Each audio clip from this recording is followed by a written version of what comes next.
in and the chaos that occurred just right after that.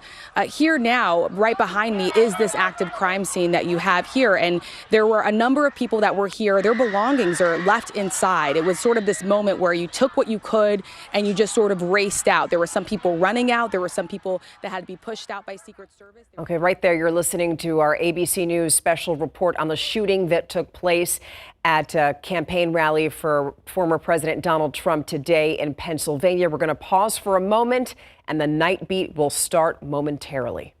Live from KSAT 12, the Night Beat starts right now. Take a look at what happened.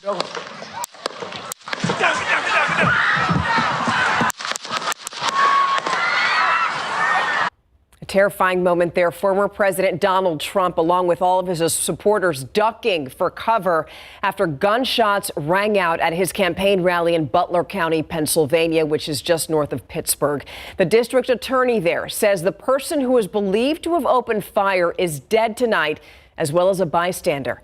Tonight, ABC News is reporting that 2 other people are in critical condition and that an AR-style rifle was recovered at that scene.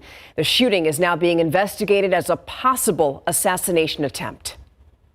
Hours ago, the U.S. Secret Service said that former President Donald Trump was fine. The former president also releasing a statement tonight where he said, quote, "I was shot with a bullet that pierced the upper part of my right ear. I knew immediately that something was wrong in that I heard a whizzing sound, shots, and immediately felt the bullet ripping through the skin." Just seconds after the former president was hurt. You see this picture right here. Secret Service agents, they rushed to the stage. They formed a human shield around the former president. They removed him from that stage after that to get him medical attention. And as investigators sort through everything that happened tonight, the night team Zaria Oates tells us how rare an assassination attempt like this actually is.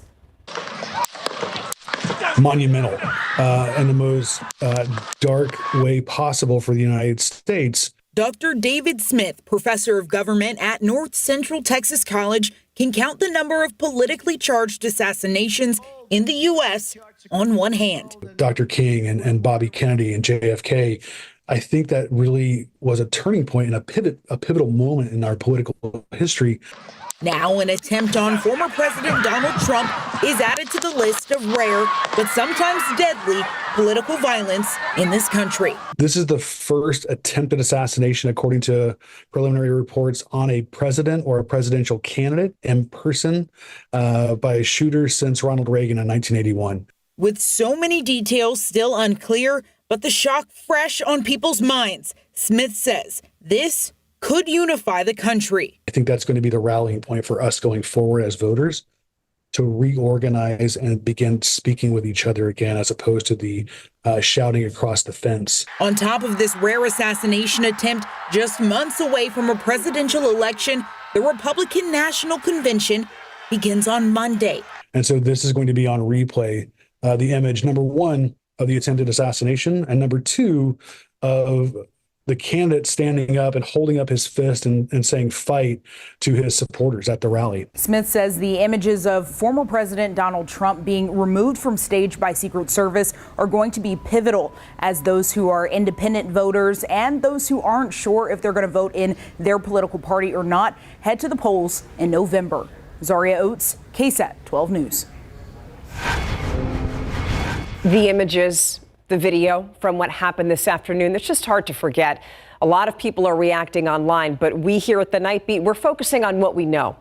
The people who were there when those shots rang out in Butler, Pennsylvania, they described what they saw and also what they heard. Listen.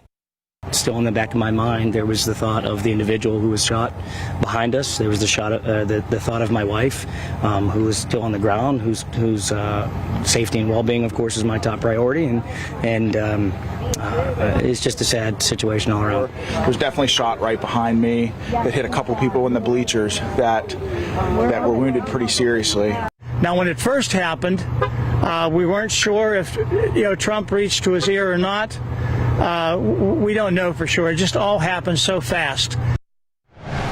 In the meantime, leaders across the political aisle have been condemning this shooting, like former President Donald Trump's chief White House opponent, current President Joe Biden.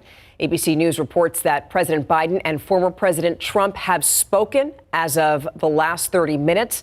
Earlier today, 2 hours after former President Donald Trump was injured at his rally, the president addressed the country. He said that he was thankful that Donald Trump was safe. He also said that he and his family were praying for him. And then he spoke about the shooting. But the idea that there's political violence or violence in America like this is just unheard of. It's just not appropriate. And everybody must condemn it. Vice President Kamala Harris also offering her thoughts and prayers for former President Trump this evening and addressing gratitude for the Secret Service's quick response when those shots were fired. Now here at home, San Antonio Mayor Ron Nirenberg also echoing those same sentiments of political leaders on all sides, calling today a, quote, devastating day for America. He went on to say that this kind of political violence is a step beyond the pale and wished the former president a swift recovery. You know, this chaotic day is all unfolding just days before Donald Trump was set to receive the Republican nomination in Milwaukee at his party's convention. KSAT will show ABC's live coverage of the Republican National Convention next week. It's going to start at 9 p.m. and lead right into the Nightbeat next Monday through Thursday. You could watch it live on KSAT or on any of our streaming platforms. In other news now, you know, it's probably not as hot for you as it is for the hundreds of thousands of people up in Houston who still don't have power tonight. Yeah, that's right. Hurricane Beryl, which made landfall on Monday, shut their power off. They've been in the dark since then. A little less than 600,000 people tonight still don't have electricity. Health officials say that they're seeing a spike in heat-related illnesses in that area because of that. The area's main energy company, CenterPoint Energy, is hoping that 85% of its customers are going to have their power restored by tomorrow. We can only hope, fingers crossed. I mean, right now it's 79 degrees, not too bad, but if you don't have AC, that's not a lot of relief. And we were talking about this earlier on the news at 5. You know, Stephanie, Houston has also seen their fair share of sporadic thunderstorms that have been moving through Harris County at times over the past several days, not helping those crews and their efforts to turn the power back on. But thankfully, we're starting to see that number of outages come down little by little, with more so hopefully in the days ahead. Back here at home in San Antonio and across South Central Texas, the theme yet again this afternoon was spotty downpours and some non-severe thunderstorms. They were able to spark some areas of heavy rain, some lightning, and even gusty winds at times. Right now here in San Antonio, things are pretty quiet. A lot of that green that you see along I-35 is radar noise from the radar site out there near New Braunfels, but there are still a few areas of very light rain pushing across portions of the hill country, specifically near Bandera and even stretching down to northern Uvalde County as well. Looking ahead to Sunday, a 20% chance for an isolated shower is possible, so we are going to start to see a drying trend take over the next couple of days. Coverage not as high tomorrow. Through Monday, Saharan dust still moving through. We've seen some of that today. Hazy skies continue into the start of the upcoming work week. Then, yes, drier. High still in the mid-90s expected over the next several days. So we're going to get you all those details coming up in just a little bit, but for now, we're going to send things to break.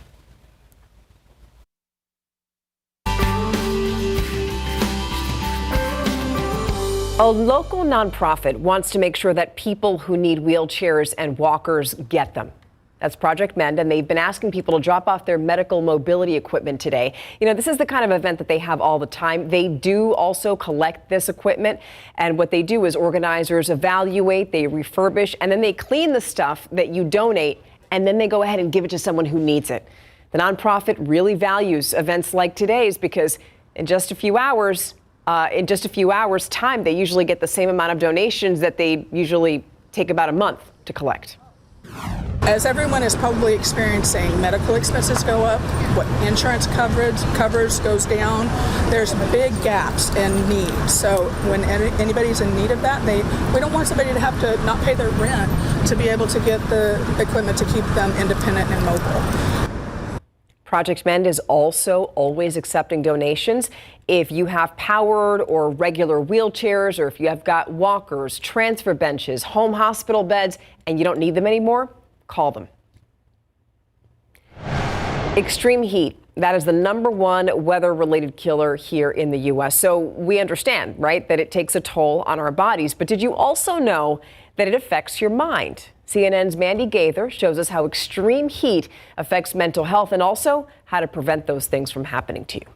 When it comes to extreme heat, our bodies are sensitive, and so are our minds. Studies have shown that excessive heat triggers stress, anxiety, frustration, and cognitive difficulties. One study linked days of extreme heat with higher rates of mental health-related emergency department visits. While extreme heat doesn't cause mental health issues, it can make ones that exist even worse, says psychologist Susan Alberts with Cleveland Clinic. When we are trying to cool down, it creates a lot of stress on the body. And this releases cortisol, the stress hormone, which triggers the fight or flight response. And this is why we may feel a little bit more agitated during heat waves. Albert says the heat can impact our ability to get quality sleep, which is strongly tied to mental health. To help your mood in the heat, get things like errands done in the morning or evening to avoid the hottest hours of the day. Wear light clothing to help keep you cool.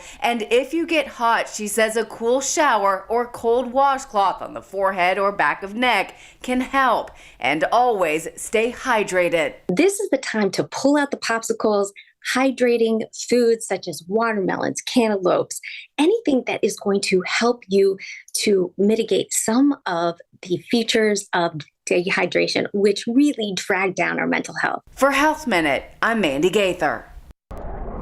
Now, considering how hot it usually gets, it really wasn't that hot today. We did get some relief because of the rain. That's right. Yes, it wasn't for everybody today like the past several days. That's just kind of been the trend that we've been dealing with across South Central Texas. Who can hit the rain lottery each afternoon? For some of us, though, we saw pockets upwards of an inch plus for those that were able to tap into some of those heavier downpours and non-severe thunderstorms. Let's take a look at some of the estimated rainfall totals here from Authority Radar over the past 24 hours. Here in Bexar County, near and just north of the airport, about an inch of rain being estimated. A little pocket of 2 inches north of Garden Ridge out there in southern Comal County. As we take a look farther up to the north, about an inch and a half the far eastern portions of Kendall County, 0.8 of an inch near Canyon Lake, an area that will definitely take any rain that they can get. Hallettsville out east in Lavaca County, just under an inch, about 1.7 north of Cuero over there in DeWitt County. And then as we take a look across the far western reaches of our area, specifically west of I-35, Concan near the Frio River, just about 1/10 of an inch. Same out west in Brackettville. Nice little downpour west of the Del Rio area, over 1/2 of an inch recorded there. And that is also an area that desperately needs it. As of the latest drought monitor update that was released on Thursday, you can see, especially west of I-35, we still do have some pockets of extreme drought, one near the Rio Grande, including places like Del Rio, as well as Brackettville over there in Kinney County, and another pocket of that extreme drought across portions of the hill country for us here in San Antonio. Still, though, in moderate drought, with things getting drastically better across our southeastern counties and the coastal plains. As we look ahead to the overnight, we still do have a few lingering very light showers pushing across portions of the hill country. That will continue to dwindle as we sleep, and then into the second half of the weekend's plans for your Sunday, a little bit of a drier outlook, just a 20% potential in the forecast. Notice here on your futurecast by 7 a.m. across the hill country near Kerrville, stretching over to Rock Springs, maybe an isolated light shower possible to kickstart the day.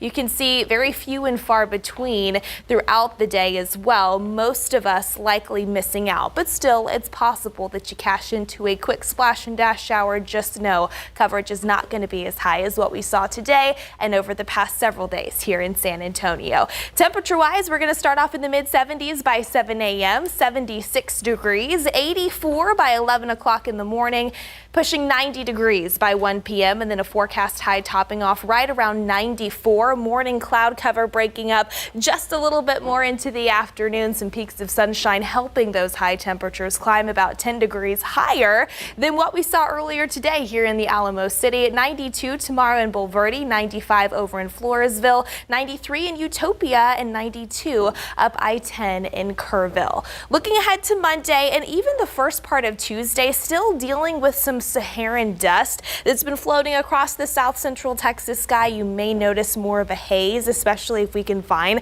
some of that cloud cover to break up tomorrow. You see rain chances very, very dry out there. Just a 10% chance Monday and into Tuesday. High still in the mid 90s though.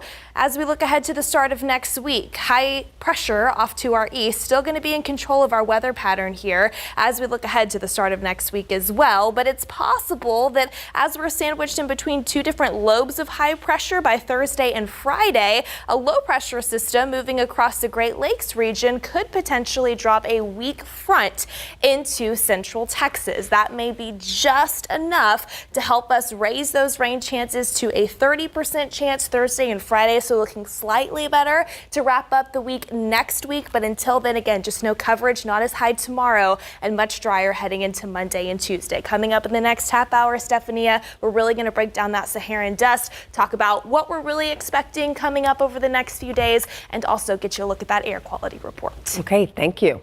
Well, let's talk about the Spurs quality now. Yes, they had a impressive performance to open up Summer League action in Las Vegas. A big win over Portland in a Castle-Klingon reunion. And the Texas Rangers prevail in extras to even things up against the Astros. The highlights and much more coming up right after the break.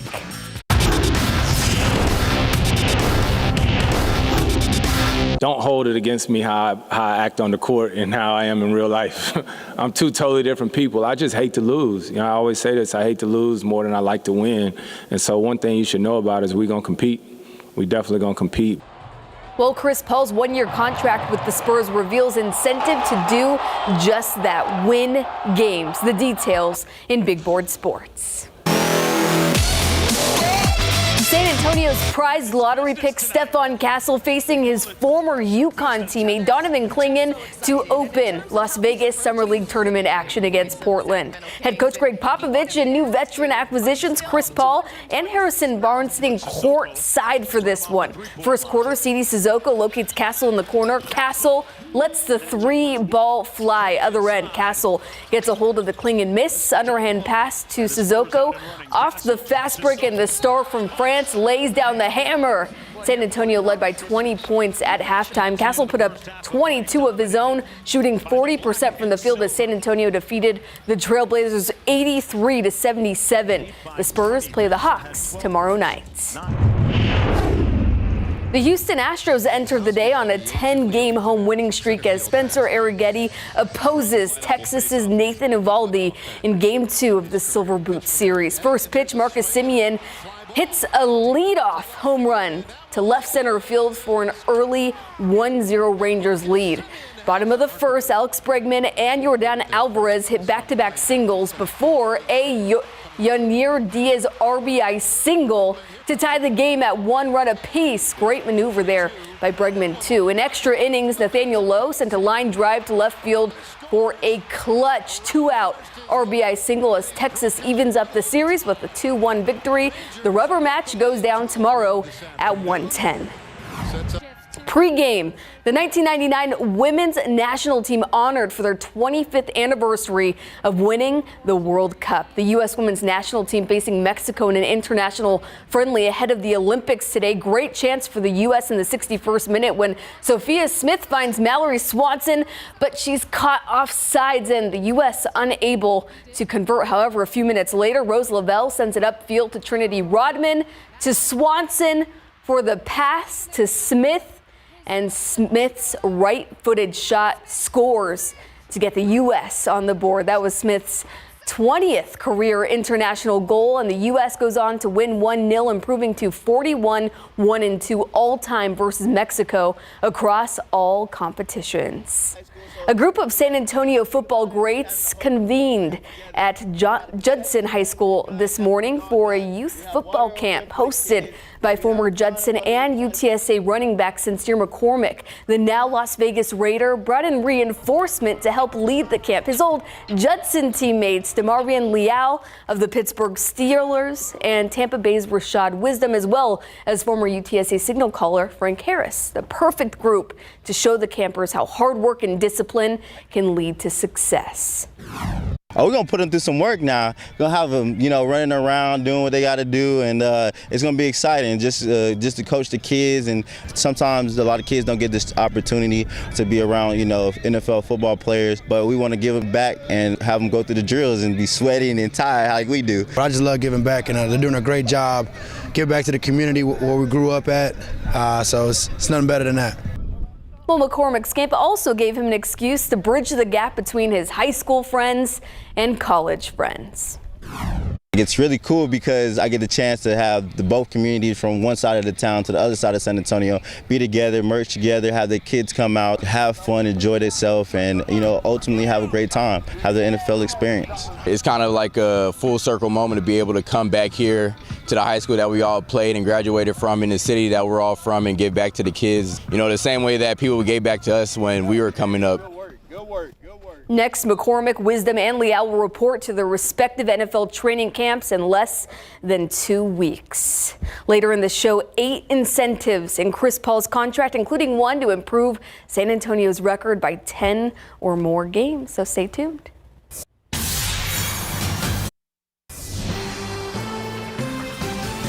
Former President Donald Trump swarmed by Secret Service agents a few hours ago after shots rang out at his campaign rally in Butler, Pennsylvania. The former commander-in-chief says that he was grazed on his right ear. The FBI and Secret Service are now investigating this shooting as an assassination attempt. Meanwhile, that suspected shooter is dead tonight, along with a bystander at the rally. ABC's Perry Rossum breaks down what happened. Take a look at what happened. Tonight, new information on what's being investigated as a possible assassination attempt on former President Trump. The Secret Service says a shooter fired multiple shots toward the stage from an elevated position outside the rally venue in Butler County, Pennsylvania, north of Pittsburgh. The Secret Service says their team neutralized the shooter, who is now dead. Law enforcement sources tell ABC News the shooter fired as many as 8 rounds using an AR-style rifle from a rooftop 200 to 300 yards away. Tonight, Trump releasing a statement that reads in part, "I was shot with a bullet that pierced the upper part of my right ear. I knew immediately that something was wrong and that I heard a whizzing sound, shots, and immediately felt the bullet ripping through the skin." First you think like maybe firecrackers, but it continued, and then somebody yelled, "Get down." We got down, and we huddled and we started praying. The shooting happening minutes into Trump's rally. Trump on stage reaching for his right ear, then apparently ducking behind the podium. Secret Service agents rushing the former president. Moments later, Trump taken to his feet with blood on his right ear. Trump waving a fist in the air as he's led off the stage, surrounded by Secret Service agents. This is happening ahead of a major week for Trump with the Republican National Convention in Milwaukee. There's no place in America for this kind of violence. It's sick. It's sick. It's one of the reasons why we have to unite this country. We cannot allow for this to be happening. We cannot be like this. We cannot condone this. Perry Russum, ABC News, Milwaukee. Now, in other news now, the enthusiastic exercise star that many of us know as Richard Simmons has died. The ABC News confirmed this through Simmons' representative tonight. Simmons was best known for his uplifting spirit and dozens of exercise videos in the 80s and 90s. Simmons was 76 years old. Earlier this week, KSAT took our noon show on the road. We went to the Hanalanda Public Library. Libraries, they're pillars in our communities. Books change lives. They shape our future. Also, access to them, that's key. That is why it's so necessary to focus on the areas of our community that are library deserts. These are places where people have a difficult time finding free books. One of those deserts is on the south side beyond Loop 410. In a world of technology, books are sometimes set aside. But simply having physical books in your home can alter a child's future. The National Assessment of Educational Progress has the proof. Their studies show kids who have print reading materials do better academically and have better literacy outcomes. Which is why this next part is tough to see. This is a Department of Education map showing annual circulation of children's library materials. The school districts in dark purple had 0. That includes the big districts south of 410, including East Central ISD, South Side, Southwest, and Somerset. We checked with all of them, and there are no public library services at any of those districts. And this year, no summer reading programs. Resources are too strapped. All the highways that run through the rural parts of the south side of San Antonio, there's not much for literacy out here. April Monterosa is the publisher of Live from the Southside magazine, dedicated to showcasing the Southside culture and identifying community needs. Monterosa knows one of those is books. Inside 410, there are two great libraries, Bibliotech here being one of them with great resources. And so is the Cortez Library, but once you head south of 410, there's not much like this. Luckily, there is this Elmendorf Community Library, but the only other access is tiny libraries like this. There are about 6 across this area and 7 outside Somerset ISD campuses. Community members say these might be the answer. I don't have the capital to build a library, unfortunately, so yes, right now we do our boots on the ground stuff and try to pop these up at our local businesses. And we checked with the San Antonio Public Library System, the communications director saying they build libraries based on population and need. The director says the idea has come up in conversation, but they have no active plans to build a full library south of 410. While they do have a massive online catalog available to anyone, on the far south side, many people don't have good internet access. So Monterosa is hoping neighbors will step up. You see garage sales out here, and you'll see a pile of books. Instead of trying to sell them, come and pop them in these little libraries. And if you need books in your home, go ahead and take them with you. Share the magic of reading with your kiddos and watch them thrive. That was our Courtney Friedman reporting. Filling the gaps. That's what the San Antonio Food Bank has done for the community for years now. How they're expanding their outreach this summer, you're going to want to stick around for this. It's next on the Nightbeat.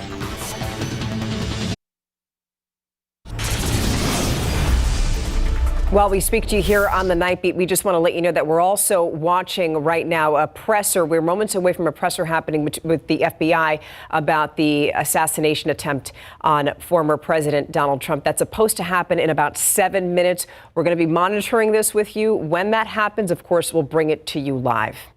Now, we're going to go back to our news here. The San Antonio Food Bank stepping up this summer to help kids who normally rely on schools to eat. Tiffany Huerta shares how the nonprofit Summer Meals for Kids program actually works. My mom would walk me down to the elementary school, and we would all get in the gym, and they would have packed lunches for us, during the summertime. And that's why volunteering at the San Antonio Food Bank is incredibly meaningful for Jabara Smith. I really, really enjoy this. It really makes me feel warm inside, that I know I'm helping out kids, helping out people that, need to be fed throughout the summer. Smith is one of the dedicated volunteers helping pack nutritious meals for local kids this summer. I love every part of it. The San Antonio Food Bank says more than 200,000 students living in low-income households in the San Antonio area rely on school meals. And its Summer Meals for Kids program aims to fill the summer meal gap by offering free nutritious meals and groceries. The school lunch program does such a great job of nourishing kids during the school year, but the summer, kids go without. And so the food bank has to step up. And there's so many great organizations and people and companies that join us to make sure kids don't go hungry during the summer. This program runs until August 16th. Here is a map of all the different sites where the meals are being distributed. Oftentimes our locations are literal apartment complexes where moms and dads had to go to work, kids are home, and it's the community center at the apartments where the meals are delivered and kids are fed from that community center. We just want to make sure that no child goes hungry. Would you say this year's summer program has been a success? It's a huge success from our vantage point to see a child get a meal at one of these sites. It's so humbling, it's inspiring, but knowing it wouldn't happen without this great city and great partners that make it happen. Tiffany Huertas, KSAT 12 News. Yeah, maybe you see that and you're inspired. You can learn more about volunteering at the food bank this summer by heading to our website, ksat.com. Okay. 79 degrees out there right now, and somebody wise just described this as not terrible. Not terrible, considering a few different things. One, Our high temperature today was 10 degrees below the average for this time of year. This time last year, we were dealing with a record heat wave, multiple days well into the triple digits. Of course, that was not the case today and over the past several days, thanks to the spotty rain that we saw, some of that added cloud cover and rain-cooled air helping out just a little bit more so. So our high today was 85, again, 10 degrees below the average of 95, well below the record of 107 that was actually set back in 2020. Right now, as Stephania had mentioned, 79 out there. It is still a bit humid, 85% relative humidity, which means it feels still like the low 80s. Tomorrow, we're back in the mid 90s with some Saharan dust and just an isolated chance to find a quick shower or two. We're going to have all those details and really break it down coming up in just a bit. All right, welcome back, everyone. We are still keeping tabs on that FBI press conference. We'll get you to that as soon as things get started. But for now, I do want to get you a look again at the forecast over the next several days, what we're expecting here in South Central Texas. Rain chances coming down, but not before dropping some more needed totals. Take a look at this from Chris Mack out in West New Braunfels. KSAT Connect photo. Had 3 waves come through today, a few different rounds of some of those downpours. Final total, a smidge over 0.8 of an inch. Definitely will take it. I love to see those KSAT Connect photos. Again, tomorrow, just a 20% chance for an isolated shower in the forecast. Drier by Monday and Tuesday into the start of the upcoming work week and a bit hotter than what we saw out there earlier today. Highs to the tune of the mid 90s. And also Saharan dust. It's already been working through parts of the South Central Texas sky today. It was just hard to see because we had more of the cloud cover in place. Those hazier skies will continue through Monday. So let's talk about that first. I want to bring up the tropics. You can see from the latest from the National Hurricane Center, tropical cyclone activity is not expected over the next 7 days, getting a little bit of a break. And one of the major reasons that the Atlantic Basin is pretty quiet right now is because of a few different plumes of Saharan dust that are already working their way farther off to the west. You can see one of those is moving through South Texas right now, and that's still going to be the case over the next 48 hours. Tomorrow into Monday, into the start of Tuesday, before we also catch a little bit of a break from some of that dust too. The biggest impact that we often see from Saharan dust is, yes, those hazier skies and also more vibrant and colorful sunrises and sunsets. Sometimes in the most severe cases, when we have higher concentrations of dust moving through, it can affect those with very, very sensitive allergies. The latest outlook, though, from the TCEQ still suggests that our air quality here in San Antonio is going to remain in the moderate category. So we're not expecting a notable dip in air quality here at home. That is the good news. We'll, of course, continue to keep you posted on that. Until then, again, first thing tomorrow, 76 degrees by 7 a.m., a somewhat seasonable start, 20% chance for an isolated shower throughout the day, mostly cloudy skies in the morning, breaking up just a little bit more so into the afternoon, leading way to some peaks of sunshine, a high temperature near 94 here in San Antonio, 94 as well off to our south in Pleasanton, same out east in Gonzales, 95 in Del Rio, 97 the forecast high in Carrizo Springs. Winds also out of the south at about 5 to 10 miles per hour. Mid 90s will still be the theme Monday into Tuesday and Wednesday of next week. When you factor in the humidity, though, feels like temperatures will likely be just a few degrees hotter. But then notice by the second half of the week, temperatures could come down by a few degrees, all thanks to the potential to see a weak front work its way into parts of the Lone Star State. That also could help spark a few showers out there as well. So here's the latest version of your futurecast. Again, Monday,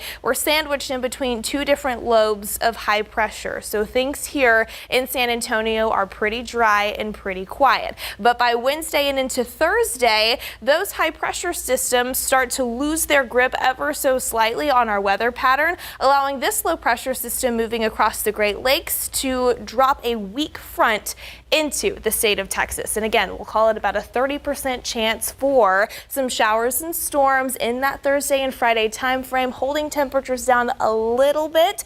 Very seasonable for this time of year in the mid 90s. Until then, yes, it was very nice to see a break in some of that heat today. Also wonderful to see some needed rain fall across parts of the area. Hopefully you enjoyed it, because we'll be drying things out for the most part over the next 72 hours. Mia, thank you. Tonight, Spurs fans are feeling pretty optimistic. It's not just that they won recently, which obviously doesn't count for the next season, but it's something else. Yeah, I mean, when we learn more about Chris Paul's deal, their offseason acquisition, it's giving Spurs fans a little bit more optimism that expectations are going to be much higher next season. Plus, an electric Wimbledon victory for one Czech star. Stay with us.